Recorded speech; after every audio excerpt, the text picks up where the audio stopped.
আমি আসছি তাহলে। হুম, টাকা নিয়েছো? হ্যাঁ, 100 টাকা নিয়েছি। 100 টাকা নিয়েছো মানেটা কি? 100 টাকায় কি হয়?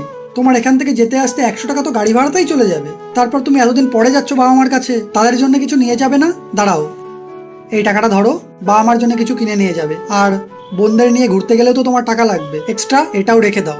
যদি তোমার দরকার পড়ে খরচা করবে, আর দরকার না পড়লেও তোমার কাছেই রেখে দেবে।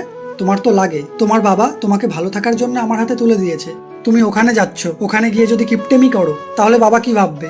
তুমি এখানেও নিশ্চয়ই ভালো নেই, আমি তোমাকে কিছু দেইনি তাই খরচা করছো না।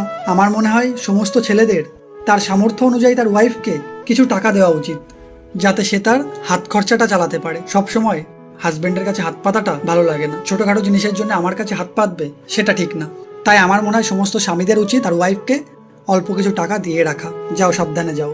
জামাই শ্বশুর বাড়িতে গেলে তবেই সে খরচা করবে, আর মেয়ে একা গেলে করবে না, সেটা কিন্তু ঠিক নয়।